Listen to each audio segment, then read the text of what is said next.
Good morning, students. I am Ita Sharma from Lyal Public School, Bikaner, your Hindi teacher. आज हम कक्षा 5वीं हिंदी व्याकरण एवं रचना में पाठ 10 विशेषण पढ़ रहे हैं। विशेषण को हम इंग्लिश में बोलते हैं एडजेक्टिव। नीचे लिखे कुछ वाक्यों को हम ध्यान से पढ़ते हैं। उनको पढ़कर हम देखते हैं कि संज्ञा और सर्वनाम शब्द कौन कौन से हैं तथा उन शब्दों की विशेषता बताने वाले कौन कौन से शब्द उनके साथ जुड़े हैं। देखिए, यह एक मकान है। यह ऊंचा, विशाल और सुंदर है। इसके मुख्य दरवाजे तक चढ़ने के लिए 3 सीढ़ियां बनी हैं। इस मकान के सामने 2 लड़कियां बैठी हैं तथा बड़े बड़े पेड़ लगे हैं। कुछ पक्षी आकाश में उड़ रहे हैं। अब देखिए, मैं आपको इसमें सर्कल बना के बताती हूँ कि कौन कौन से हमारे संज्ञा और सर्वनाम है और कौन से हमारे विशेषण शब्द हैं। देखिए, यह यानी सर्वनाम शब्द है। ठीक है, यह है आपके सर्वनाम शब्द। नेक्स्ट देखिए, ये भी सर्वनाम है। इसके क्या है? इसके भी सर्वनाम शब्द होगा आपके। सीढ़ियां आपके संज्ञा शब्द, स्थान का नाम हो गया। मकान आपके संज्ञा शब्द है। नेक्स्ट देखिए, इस यानी संकेतवाचक सर्वनाम है। नेक्स्ट देखिए, मकान, लड़कियां ये आपके संज्ञा है। पेड़ आपके संज्ञा है। पक्षी संज्ञा है। ये जहां पर मैंने सर्कल बनाया है ये आपके संज्ञा और सर्वनाम शब्द हैं। अब देखिए, मकान, कितने मकान? एक मकान। तो मकान की विशेषता क्या है कि वो एक है। तो एक शब्द आपके क्या माना जाएगा? एक शब्द आपके होगा विशेषण शब्द, क्योंकि संज्ञा और सर्वनाम की विशेषता क्या है कि वो एक है। यहाँ देखिए, यह ऊंचा, विशाल और सुंदर है। तो ऊंचा और विशाल और सुंदर ये तीनों क्या हो गई? इसकी विशेषता हो गई। किसकी? यह की। इसके मुख्य दरवाजे तक चढ़ने के लिए 3 सीढ़ियां बनी है। सीढ़ियां कितनी है? 3। तो ये इसकी विशेषता हो गई। इस मकान के सामने 2 लड़कियां बैठी हैं तथा बड़े बड़े पेड़ लगे हैं। तो लड़कियां कितनी हैं? 2। ये लड़कियों की विशेषता हो गई। पेड़ कैसे हैं? बड़े बड़े हैं। ये पेड़ों की विशेषता हो गई। पक्षी आकाश में उड़ रहे हैं। कितने पक्षी उड़ रहे हैं? कुछ पक्षी। तो ये कुछ, बड़े बड़े 2, 3, ऊंचा, विशाल, सुंदर, एक, ये सब आपकी क्या हो गई? विशेषता। तो इसका क्या मतलब परिभाषा होगी विशेषण की? ऐसे शब्द जो संज्ञा और सर्वनाम की विशेषता बताते हैं उन्हें हम क्या कहते हैं? उन्हें हम विशेषण कहते हैं। देखिए, संज्ञा तथा सर्वनाम शब्दों की विशेषता बताने वाले शब्द विशेषण कहलाते हैं। जैसे यह, एक, ऊंचा, इस, विशाल, सुंदर, कुछ, काला, मोटा आदि। अब देखो, अपने पास विशेषता जो बताते हैं वो तो विशेषण होते हैं, लेकिन विशेष्य क्या होते हैं? ऐसे शब्द जिनकी विशेषता बताई जा रही है। तो अपन विशेषता किसकी बता रहे हैं? संज्ञा और सर्वनाम की। संज्ञा और सर्वनाम की विशेषता बता रहे हैं, तो संज्ञा और सर्वनाम को हम क्या बोलेंगे? विशेष्य। यानी जिन शब्दों की हम विशेषता बता रहे हैं वो शब्द क्या कहलाएंगे? वो शब्द विशेष्य कहलाएंगे। जैसे यह कमीज नीली है, तो नीली तो क्या हो गया? विशेषण शब्द हो गया। अब क्या चीज नीली है? कमीज नीली है, तो कमीज हो गया विशेष्य। यानी जिस चीज की, जिस व्यक्ति की, जिस वस्तु की हम विशेषता बता रहे हैं वो अपना विशेष्य होगा, और जो विशेषता बताई जा रही है वो क्या कहलाएगा? विशेषण कहलाएगा। विशेषण के भेद, विशेषण को हम 4 भेदों में बांटते हैं: गुणवाचक, संख्यावाचक, परिमाणवाचक और संकेतवाचक। विशेषण के 4 भेद होते हैं: गुणवाचक विशेषण, संख्यावाचक विशेषण, परिमाणवाचक विशेषण और संकेतवाचक विशेषण। सबसे पहला हम देखते हैं गुणवाचक विशेषण। संज्ञा या सर्वनाम के गुण, दोष, रूप, रंग का बोध करवाने वाले शब्दों को गुणवाचक विशेषण कहते हैं। संज्ञा और सर्वनाम शब्दों के गुण, दोष, रंग, रूप आदि का बोध कराने वाले शब्द गुणवाचक विशेषण कहते हैं। गुणवाचक शब्द का मतलब ये नहीं है सिर्फ गुणों का ही वर्णन है, उसमें रंग रूप गुण दोष सब आ जाते हैं। जैसे सुंदर, कुरूप, अच्छा, मधुर, सफेद, मोटा, पतला, काला, चहल पहल, ये सारी चीजें किस में आएगी आपके गुणवाचक विशेषण। जैसे लड़की सुंदर है, लड़की का गुण क्या है कि वो सुंदर है। गद्दा मोटा है, गद्दे का क्या गुण है कि वो मोटा है। बिल्ली रास्ता काट गई, कैसी बिल्ली रास्ता काट गई? काली। तो रंग, रंग का वर्णन है ना। शहरी जीवन में चहल पहल रहती है, तो क्या रहती है? चहल पहल। तो ये रूप हो गया, शहरी जीवन का क्या रूप है कि वहां चहल पहल होती है। संख्यावाचक विशेषण, देखिए गुणवाचक विशेषण में हमें रंग, रूप, आकार, प्रकार, रंग, स्थान आदि सब चीजों के बारे में वर्णन मिलता है, वो गुणवाचक विशेषण होता है। नेक्स्ट अपना संख्यावाचक विशेषण।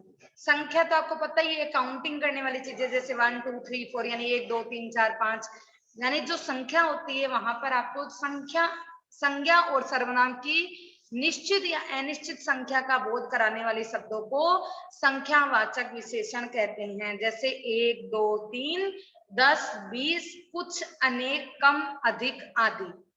देखिए संख्या का मतलब अपने को पता है, संख्या होती है, लेकिन संख्या भी निश्चित भी होती है और अनिश्चित भी होती है।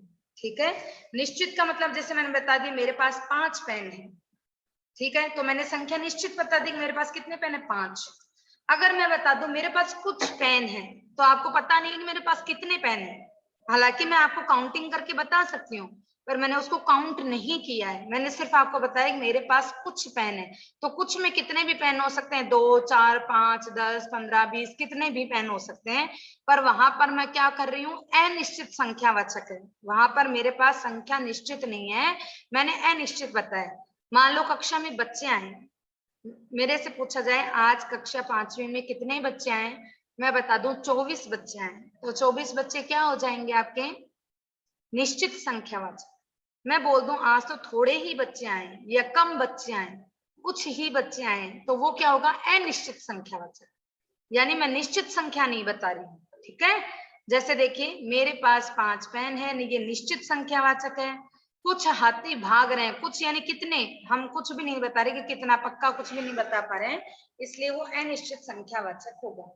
जब संज्ञा या सर्वनाम शब्दों की निश्चित संख्या का बोध हो तो उसे निश्चित संख्यावाचक विशेषण कहते हैं। जैसे 10 फुटबॉल। नेक्स्ट देखिए, जब संज्ञा या सर्वनाम शब्दों की अनिश्चित संख्या का बोध हो तो अनिश्चित संख्यावाचक कहते हैं। जैसे कुछ चॉकलेट, थोड़े से फल, है ना, तो वो होंगे आपके अनिश्चित संख्यावाचक विशेषण। नेक्स्ट है परिमाणवाचक विशेषण। नेक्स्ट देखिए परिमाणवाचक विशेषण। परिमाण का मतलब होता है माप, तोल या फिर मात्रा। संज्ञा या सर्वनाम के परिमाण का बोध कराने वाले शब्दों को परिमाणवाचक विशेषण कहते हैं। जैसे मैंने उस दिन 2 किलो मिठाई खरीदी, उसने कुछ सीमेंट हमारे यहाँ भेजा। अब सीमेंट को अपन काउंट नहीं कर सकते ना, 1 सीमेंट 2 सीमेंट 3 सीमेंट नहीं कर सकते। मिठाई को अपन 1 मिठाई 2 मिठाई 3 मिठाई ऐसे नहीं काउंट कर सकते।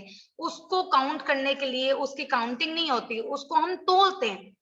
मात्रा 2 किलो 4 किलो 5 किलो, इसी तरीके से लीटर में 1 लीटर दूध 2 लीटर दूध, है ना।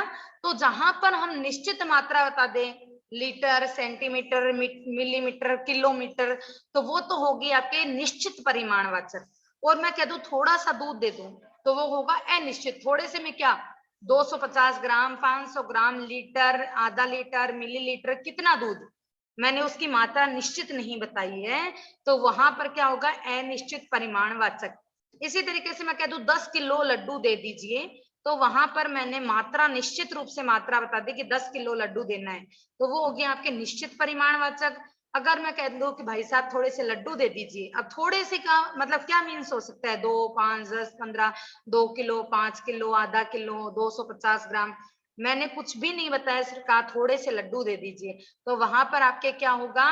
अनिश्चित परिमाणवाचक। बस इतना ध्यान रखना है, परिमाणवाचक में मात्रा यानी मापने और तोलने की चीजें ही आती हैं, और आपके संख्यावाचक में काउंटिंग वाली चीजें आती हैं।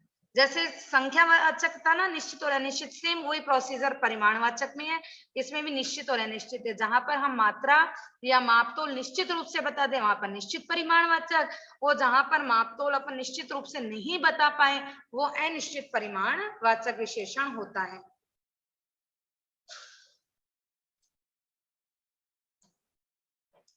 नेक्स्ट देखिए सार्वनामिक विशेषण। जो सर्वनाम पद संज्ञा से पहले उसके विशेषण के रूप में प्रयुक्त होते हैं वे सार्वनामिक विशेषण कहलाते हैं। सार्वनामिक विशेषण को संकेतवाचक विशेषण भी कहा जाता है। जैसे यह मेरा घर है। अब आपने एक चीज पढ़ी होगी विशेषण में कि सर्वनाम, संज्ञा और सर्वनाम की विशेषता बताते हैं। कौन बताते हैं? विशेषण बताते हैं। ठीक है, लेकिन ये सार्वनामिक विशेषण है, ये क्या करते हैं कि सर्वनाम के जैसे होते हैं। सर्वनाम क्या होता है? यह, वह, उसका, उसकी, हम, हमारा, कौन, किसका, कैसे, ऐसे वाले शब्द क्या कहलाते हैं? आपके सर्वनाम कहलाते हैं। सर्वनाम हमेशा किसकी जगह काम में आते हैं? संज्ञा की। सर्वनाम की परिभाषा पढ़ते हैं ना अपन, जो शब्द संज्ञा के स्थान पर प्रयोग में आते हैं उन्हें हम क्या कहते हैं? सर्वनाम कहते हैं। तो ये शब्द क्या होते हैं? सर्वनाम के जैसे ही होते हैं, लेकिन इसमें डिफरेंस आपको इतना ध्यान रखना है कि यहाँ पर ये संज्ञा के स्थान पे नहीं प्रयोग में लाई जाएंगे, बल्कि संज्ञा तो वाक्य में रहेगी रहेगी। जैसे मान लो वह लड़की बुद्धिमान है, तो लड़की कैसी है? बुद्धिमान है, लेकिन कौन सी लड़की? वह। हमने उसकी तरफ इशारा करके कहा, संकेत से कहा, इसलिए इसको संकेतवाचक विशेषण भी कहते हैं। लड़की बुद्धिमान है, अगर मैं खाली कह देती वह बुद्धिमान है, वह बुद्धिमान है, लड़की नहीं लिखती, तो आपके क्या होता? वो विशेषण होता। सॉरी, विशेषण क्या, वो आपके वह शब्द है वो क्या होता? सर्वनाम होता, क्योंकि मैंने संज्ञा काम में नहीं ली, संज्ञा की जगह मैंने वह यूज में ले दिया कि वह बुद्धिमान है, तो वो क्या होता? आपके सर्वनाम। अब मैंने बोल दिया वह लड़की बुद्धिमान है, यानी लड़के के बारे में बताया, संज्ञा के बारे में बताया, तो वहां पर आपके क्या होगा? सार्वनामिक विशेषण होगा। तो ये आपके सार्वनामिक विशेषण के साथ ही आपका चैप्टर तो एंड होता है।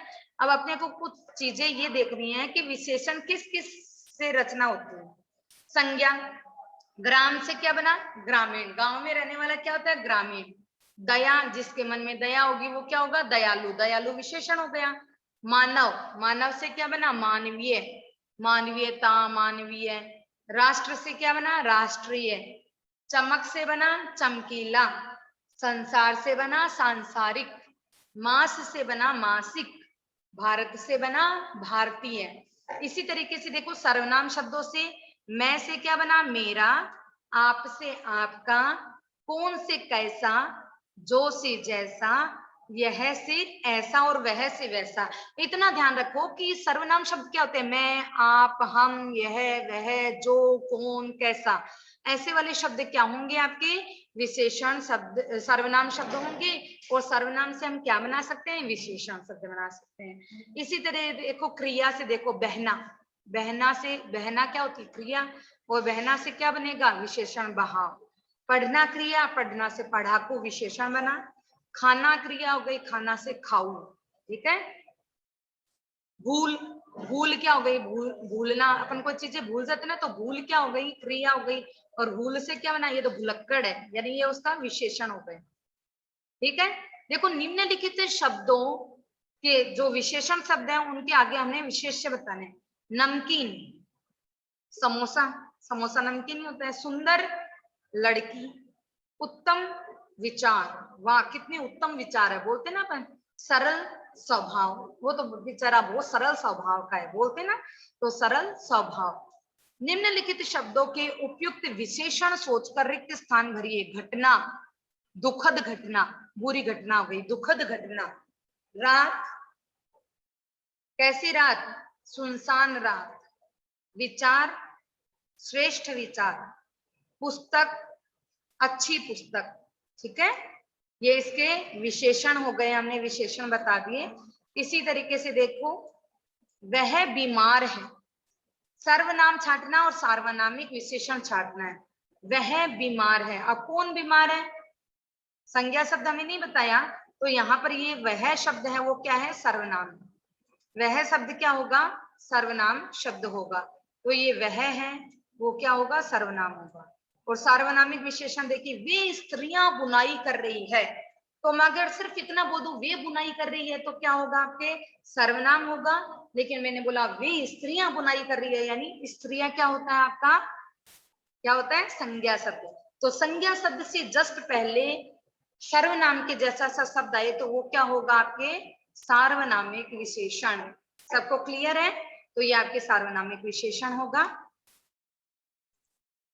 नेक्स्ट देखिए आप, ये आपके अनुच्छेद दे रखा है, इसमें से आपको पद छांटने हैं कि कौन कौन से विशेषण शब्द हैं।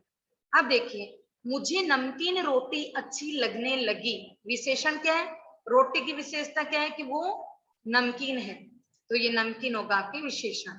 उस प्रतिभाशाली व्यक्ति की प्रतिभा सराहनीय है, तो प्रतिभाशाली व्यक्ति, व्यक्ति कैसा है, प्रतिभाशाली। भारतीय लोग स्वभाव से दयालु होते हैं, कैसे होते हैं, दयालु, तो ये आपके विशेषण शब्द हो गए।